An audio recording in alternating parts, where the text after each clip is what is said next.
Welcome back. So today we're going to look at taking off these seat covers that, I don't know, I put on probably a year ago or so, and replacing them with these. So as you can see, it's a white seat cushion. It has some white piping, but it also has green stitching and some green inlays that I thought would go good with the, green and the motif of the, well, very dirty Halo Cybertruck at the moment. So I'm assuming that these are going to install pretty much in the same way. But first thing I'm going to do is work on taking this other aftermarket seat cushion off, and maybe then take a look at the seat underneath it, see how it's been, after a year and a half or whatever of having the seat cushion on it, and then going and installing this one, and then eventually we'll replace the back and the other pieces as well. So stay tuned. Okay, so I got this seat out. Obviously looks like somebody spilled something on this seat at one point and it got back up in there. So hey, great that it was on a seat cover and not the seat underneath, which the seat underneath looks good. A couple little pieces of lint here or something. I'll vacuum that out a little bit before I put the next seat cover on, but that actually looks pretty darn good. This is all in good shape, even though it's probably should be with the seat cover on top of it for the last year plus. Now I'm going to get this backing one off as well. Okay, I've brought both of those passenger seat cushions, the one that I took out and then the one that I'm going to put in, inside just to do a quick comparison. And really the only kind of two things that stand out to me is one, this old one that I pulled out, that this section here has kind of like a thicker felt pad sewn in underneath here, as opposed to kind of the stretchy material that is on the back side of these sections. And then obviously this front part is all in one section. If you flip it over, you see that's all, one big section there. This is the part underneath that had kind of the felt area under it. But this one, obviously, first thing is because it's different here, it's got a section and an insert and this piece. Those are in multiple sections, but this section, which is kind of comparable to the other, does not have that extra felt piece underneath it. Don't know if that's necessary, if that would have been blocking any of the kind of heat transfer from heated seats, whereas this might heat up faster than this one. That would be an interesting comparison to run, I suppose. And maybe I'll do one seat and do my other seat, put both of them on and see if I can feel any temperature difference in terms of timing, about how long it takes to get warm. I still need to put the fasteners on, just like I did on these ones previously. They come with the same sort of hooks. And then I did pull off the upper piece as well here. And it's similar, but I want to go grab the one from Hansshow, the new one, and show you a couple of differences. And then obviously I still have to add hooks like the old one has, and I've got to add these little plastic discs that go and fit through and help hold. So let me go get that other one and show you some differences.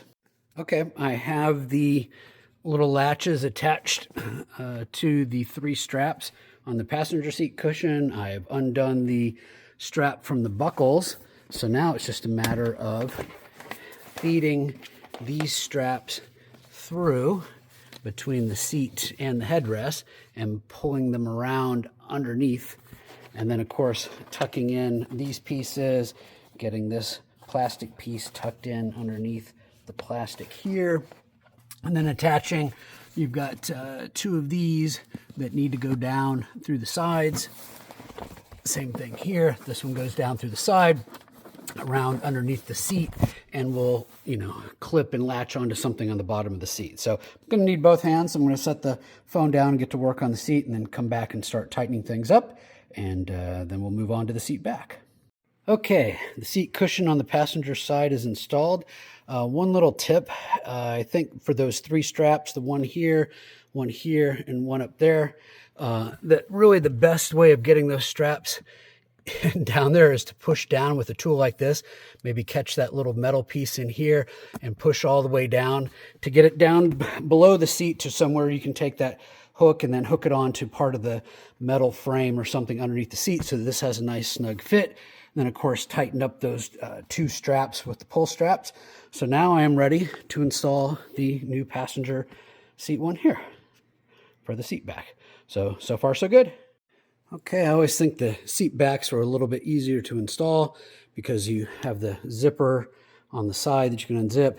Then you have the 3 discs that go in at the bottom, kind of left, center, right, that pull through on the back side. Speaking of backside, I guess I do still need to hook up the little flap here at the bottom on the back side, but as you can see, I've got the zipper all the way zipped down. We've got the side airbag pieces up here. We've got our rear pocket. This fits good. I'm just gonna fasten these up underneath with the hooks, and then this seat is done.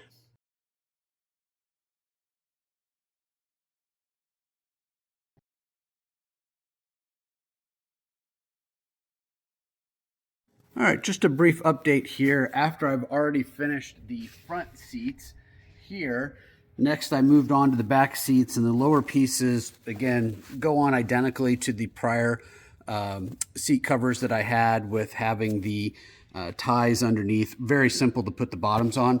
Now I'm gonna put the new backs on. Here's the old one I still need to pull off. I pulled the one off the other side. I thought I would show at least a couple of minor differences between the back pieces. All right, here I have the 2 back pieces, the old one and the new one, laying side by side. And as you can see, they're pretty much identical, other than a little bit of the pattern stitching because of the different design on the front of the new one with the green piece and the insert. The only real significant difference, and I don't know that it's that significant, is that for these little pieces that you push in and try to wedge, behind and getting them in, and by the way, I've found those to be kind of difficult when I installed this first one. Like for example, this one here, really thin. I mean, it's there, but I don't know if it just collapsed over time, versus this one here is, pretty pillowy. It definitely, I mean, it has some give to it. You can crush that down, but these ones appear thicker than the ones, and again, particularly some of these ones have been crushed in a little bit, but hey, maybe over time, in use in a year and a half or whatever, that they got that way, so may not be anything significant at all. And of course, they have the same sort of elastic band pieces at the bottom, just like the old ones did. So I'm gonna go out and install this one. Again, it's just a matter of fitting these pieces around in the edge. Use the wedge tool to get those pieces in tightly. These pieces go between the cushions and latch just like on the front seats. Just takes a little bit of time. So anyway, just want to show a few small differences. Again, I don't think anything major. The seat cushions, again, were slightly different in terms of their backing, much like the front seat cushions were. Again, how much difference that makes for seat heating or cooling. Well, you don't have cooling in the back, but seat heating, hard to say. I'm gonna go get these installed. Okay, as you can see, I've got the back seats all installed, with the exception of I don't install the centerpiece. And the reason I don't install that is because if you do, then this headrest that's normally has the ability to go up and down, slide up and down. If you put that sleeve over the top, which by the way has round holes and doesn't match the motif of the Cybertruck, then this headrest can't go up. And I don't know if that's important to many people, if they want this headrest to go up and down, but just for ease of getting this arm down and getting to the cup holders and keeping that look, and it's just covered with black anyway, I don't put the seat cover on this middle armrest.